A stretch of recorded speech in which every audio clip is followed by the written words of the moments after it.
네, 여러분 안녕하세요. 인생 정보통 채널을 운영하고 있는 이재경 박사입니다. 반갑습니다. 오늘은 삶의 과학, 삶의 지혜라 그러죠. 아유르베다에서 배우는 마음을 건강하게 유지하는 방법 세 가지에 대해서 여러분들하고 같이 나눠보는 시간을 갖도록 하겠습니다. 어떻게 하면 우리 마음을 항시 건강하게 할까 하는 주제죠. 마음이 건강하다 그러면 어떤 상태일까요? 힘들고 어려운 위기도 있겠습니다만은, 막 그런 위기에서도 내가 평정심을 잃지 않은 마음, 그런 마음이지 않을까요? 그리고 쉽게 상처받지도 않고, 또 상처를 받았더라도 상처받은 내용들을 쉽게 회복해서 탄력성 있는 마음이지 않을까요? 그런 마음을 유지하려고 그러면 무엇을 해야 할까요? 어떻게 해야 할까요? 하는 게 이제 오늘 얘기의 주제가 되겠습니다. 우리가 몸을 건강하게 만들기 위해서는 몸에 이제 운동도 하고 트레이닝도 하고 여러 이제 활동들을 하시죠. 마음도 마찬가지라는 겁니다. 마음도 건강하게 만들기 위해서는 규칙적으로 마음에 필요한 영양도 공급하고 또 훈련도 필요하다는 것을 의미하겠죠. 우리가 보통 건강한 마음에 필요한 바른 영양들이 있는데 그것들을 제대로 공급했을 때 마음도 건강해지겠다고 할 수 있는데요. 바른 인상을 받아들이고 그리고 부정적 감정이나 독소와 같은 것들은 빨리 배출해버리면 건강한 마음을 유지하게 되는데 이것들을 건강한 마음을 위한 영양순환체계라고 합니다. 이 영양순환체계를 잘 가꿔주면은 바른 마음이 되고 또 건강한 마음이 된다 그러는데요. 여러분 생각해 보세요. 마음속에 주입하는 것이 변하지 않으면은 마음으로부터 나오는 것도 바꿀 수 없다. 무척 좀 의미심장한 얘기죠. 내가 나의 마음속에 어떠한 것들을 주입하느냐에 따라서 내가 마음으로부터 나오는 것도 달라질 수 있다라고 하는 것이죠. 보시면 건강한 마음을 유지하는 비결은 내 마음에 어떤 양식을 내가 공급해 주냐에 따라서 달라질 수 있다. 따라서 그것을 알아차리는 것이 매우 중요합니다라고 하는 것이죠. 그래서 아유르베다에서는 이제 세 가지를 얘기를 합니다. 마음을 위해서 공급해야 될 영양 세 가지, 이것을 이렇게 얘기를 하죠. 물질적 영양이 필요합니다. 그리고 두 번째는 인상과 경험의 영향이 필요합니다. 그리고 세 번째는 관계의 영향이 필요합니다. 자, 물질적, 인상과 경험, 관계. 알듯 하면서도 약간씩 좀 뉘앙스가 다른 부분들이 없지 않아 있는데요. 각각에 대해서 살펴보도록 하겠습니다. 자, 물질적 영향이라고 하면 어떤 것을 얘기할까요? 물질적 영향이라고 하면은 음식입니다, 음식. 자, 음식과 마음이 어떤 상관관계가 있을까요? 마음을 위한 첫 번째 수준의 영양은 음식인데 그 음식이 직접적으로는 신체에 닿지만 간접적으로 마음에도 역할을 합니다. 라고 하는 것이죠. 보시면 히포크라테스나 또 서양의 격언 여러 군데에서 내가 먹는 것이 바로 납니다. 또는 프랑스 철학자는 이렇게까지 얘기했죠. 내가 먹는 것을 이야기해주면 내가 어떤 사람인지를 말해주겠다. 다시 얘기해서 음식은 마음에 긍정적으로 영향을 준다. 우리가 기분 전환을 할 때 매운 음식을 먹는다든지 이렇게 우리의 감정과 맞닿아 있는 것들을 우리가 경험할 수 있죠. 음식과 마음은 다 있습니다. 그래서 물질적 영양의 요소로서 나쁜 음식으로 계속 내 몸을 시달리게 한다 그러면 내 몸이 손상이 오고 결핍이 오고 좋은 건강한 마음을 지키기가 어렵겠죠. 그래서 나쁜 음식을 받아들였을 때 좋은 생각과 성장의 욕구로 갈 수 있는 기반이 상실이 됩니다. 건강한 마음을 위해서는 바른 음식을 우리가 가져야 됩니다라고 하는 것이죠. 그래서 마음은 시간을 통해서 창조되는 자신의 내용물이다. 오랜 기간, 단순간에 축적된 내용이 아니고 시간을 통해서 창조되는 것. 잘못 발달되면은 나무가 잘못 자라듯이 오랜 시간에 바로잡는데도 시간이 걸립니다라고 하는 것이죠. 그래서 물질적 영양의 요소로서 좋은 영양을 공급하는 것은 매우 중요합니다라고 하는 것인데요. 그렇다면 어떤 음식, 어떠한 것들이 나에게 좋은 음식일까요? 영양일까요? 라고 하는 건데요. 그것은 생물학적이고 정신적 체질에 맞는 균형의 음식입니다. 그런 균형의 음식은 우리가 널리 알려져 있는 해로운 음식이나 중독, 이 중독과 몸을 해하는 음식, 여기에는 여러 종류들이 있겠죠. 그 다음에 지나치게 과하거나 부족한 음식 섭취, 과음이나 과식, 폭식 다 여기에 해당이 되겠죠. 그리고 불규칙한 식습관, 그리고 적절하게 조리되지 않은 음식, 그리고 자극적이거나 타거나 뜨거운 음식, 이런 부분들도 다 나쁜 음식에 속하고 나의 마음에 바르지 못한, 그리고 건강하지 못한 마음에 영향을 준다라고 하는 것입니다. 그래서 아유르베다에서 권장하는 좋은 영양 공급은 나의 생물학적, 정신적 체질에 맞는 균형의 음식, 여기 밑에 있는 피해야 될 음식들을 피하고 올바른 음식과 음료, 공기까지도 들이마실 것을 권장하고 있습니다. 자, 첫 번째 요인으로 우리가 음식, 먹는 물질적 영향을 받고요. 두 번째 건강한 마음을 위해서는 우리가 인상과 경험에 영향을 줘야 된다. 나의 마음에 인상과 경험의 영향. 좀 애매한 얘기일 수 있습니다만 여러분, 인상과 경험은 마음을 위해서 두 번째 수준의 영향입니다. 인상이라고 하는 것은 감각을 통해서 받아들이는 대상들이죠. 그것들이 인상이 되고 나의 경험이 되는 것이죠. 그렇게 해서 나의 감각기관을 통해서 내가 흡수하는 내용들이 나의 마음에 두 번째 영향을 미치는 것입니다라고 하는 것이죠. 인상은 어떤 대상에 대해서 마음속에 새겨지는 느낌이라고 할 수 있습니다. 마음에 인상은 아주 민감하죠. 그리고 인상은 생명력을 키웁니다. 그리고 나의 행위에 동기를 부여합니다. 여러분들 간단하게 생각해 보면 혼란스러운 것들을 내가 많이 받아들였을 때 나도 혼란스러워지고, 평화스러운 인상들은 나로 하여금 평화로운 마음을 갖도록 만듭니다. 따라서 오감을 통해서, 감각기관을 통해서 받아들이는 나의 인상, 그리고 내가 평소에 경험하는 것들이 결국은 나의 마음에 영양분을 줍니다. 여러분들 예를 보면은 여기 석양이 아주 멋있지 않습니까? 열린 가슴으로 이 일몰을 보면 누구나 평화의 에너지를 느끼실 겁니다. 이러한 평화의 에너지를 봤을 때 나의 마음속에 들어오는 인상과 오감을 통해서 들어오는 감각들, 마음에는 아마 건강한 영향들이 나에게 에너지를 줄 것입니다. 그렇지만은 여러분들이 누군가 공격을 하거나 약탈 또는 마음이 혼란스러운 장면들을 여러분들이 보셨다면 그 경험들을 통해서 분노와 좌절 그리고 두려움, 감정의 찌꺼기들이 나의 마음과 잠재 의식 상태에 남아있을 수 있고 그것들이 나의 마음에 영향을 준다고 하는 것이죠. 그래서 인상과 경험의 영향은 감각을 통해서 받아들이는 인상이 나의 마음에 영향을 줍니다.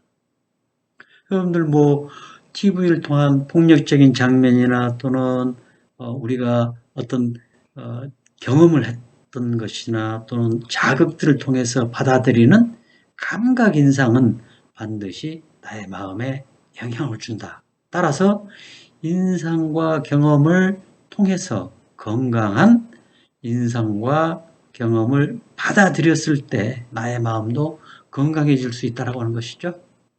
그 인상과 경험의 내용을 보시면은 인상과 경험의 영향은 감각 인상입니다. 감각은 감각적, 정신적, 감정적 영향들이 외부 세상에서 이 감각이라고 하는 대문을 통해서 나에게 들어오는 통로죠. 적당하고 균형 잡힌 감각들이 들어온다 그러면은 내가 행복해질 것이고, 결함되고 불행하고 부적당하고 과도하고 부족한 내용들이 들어온다 그러면 나도 혼란의 상황에 빠지게 될 수밖에 없겠죠.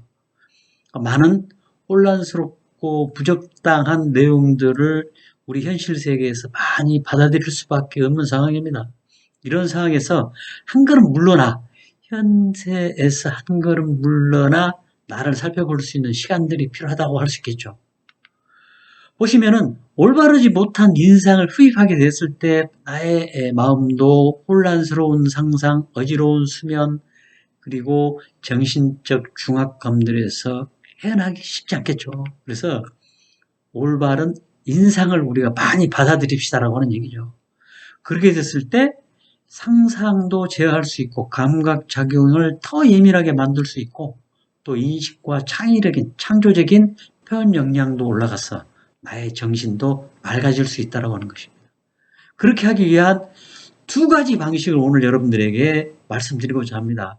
긍정적 인상을 흡입하는 두 가지 방식. 첫 번째 방식은 가까운 집안에 나만의 장소, 그러니까 특별하게 뭐 방이면 좋겠지만 방이 아니어도 거실의 한쪽 모퉁이여도 좋고 거실 중앙이어도 좋습니다. 여기에 나만의 공간, 뭐 그 순간에 나만의 공간이죠. 언제나 나만의 공간이 될 수는 없겠죠. 여기를 치유적 공간화하고 신체적 에너지나 정신적 에너지가 고갈되었을 때 치유와 명상을 통해서 나에게 에너지를 재공급할 수 있는 그런 공간을 확보를 하자는 겁니다. 그렇게 됐을 때 새로운 에너지를 여기를 통해서 내가 흡입을 할 수 있고 나만의 긍정적 인상의 온상으로 만들 수 있는 것이죠. 첫 번째 제안이고요. 두 번째는 일정한 시간 규칙을 가지고 자연과의 친화 활동이 필요합니다.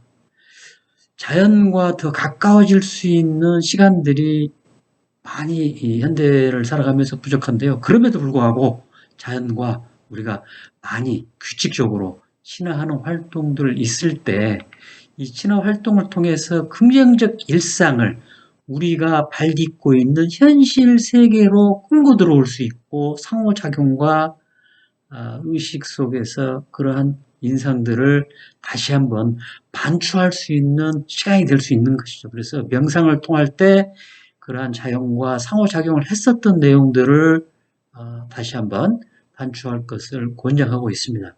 그래서 아유르베다에서 얘기하는 두 번째, 건강하게 나의 마음을 양육하는 방법, 성장시키는 방법으로 인상과 경험에 좋은 영향, 긍정적인 영향을 많이 공급합시다 하는 얘기입니다. 거기서 방식 제가 두 가지를 말씀드렸죠.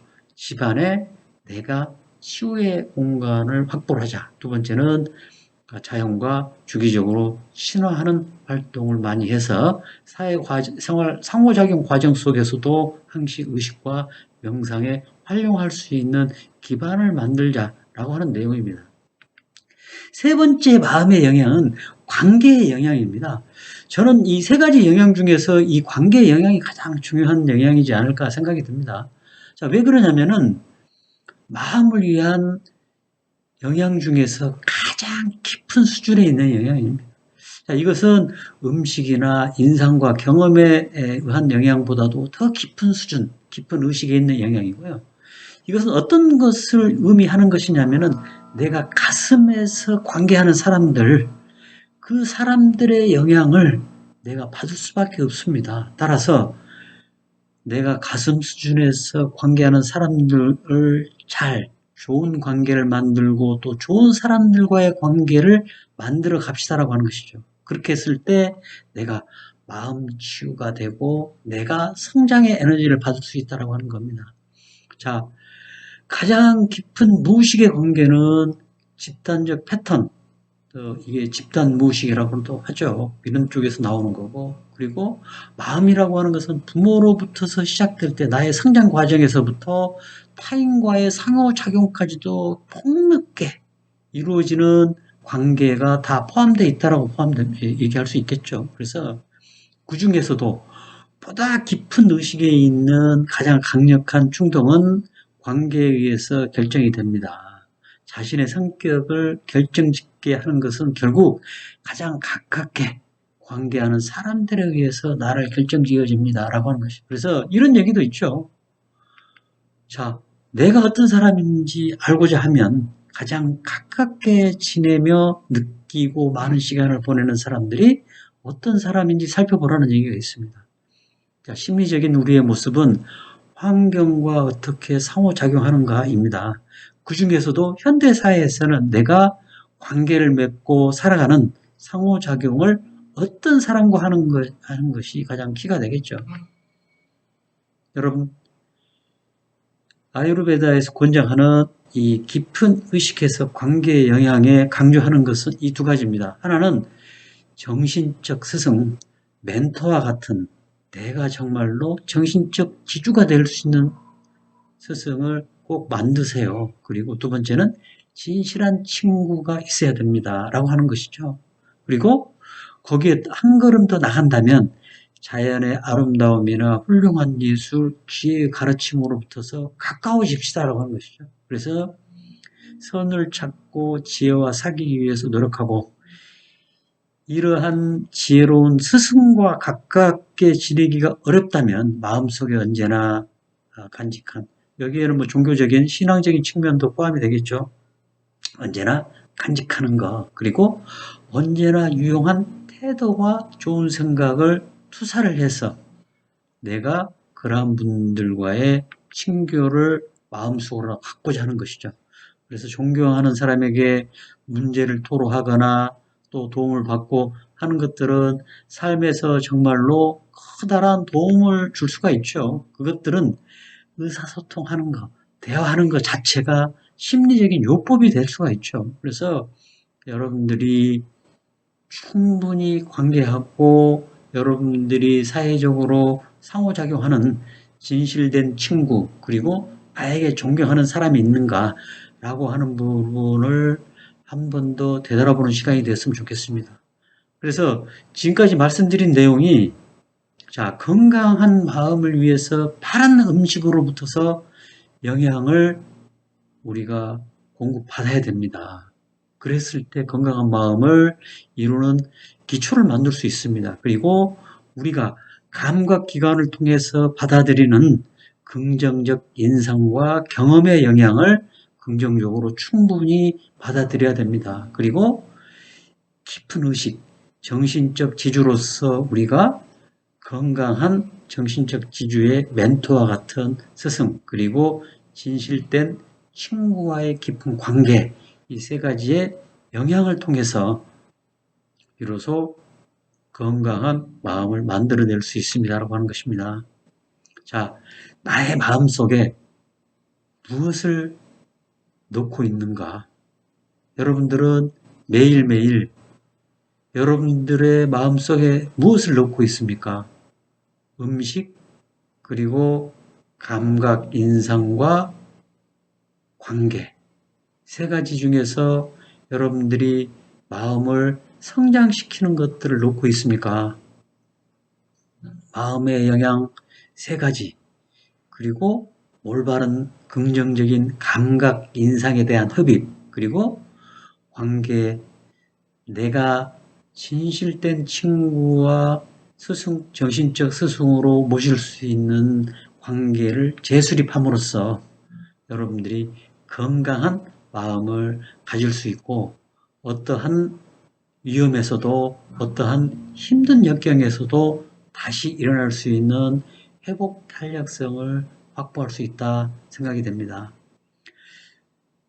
이러한 것들은 여러분들이 여러분들의 상황을 재점검하고 본인이 있는 지점에서 지금 바로 시작함으로써 할 수 있는 것이고요.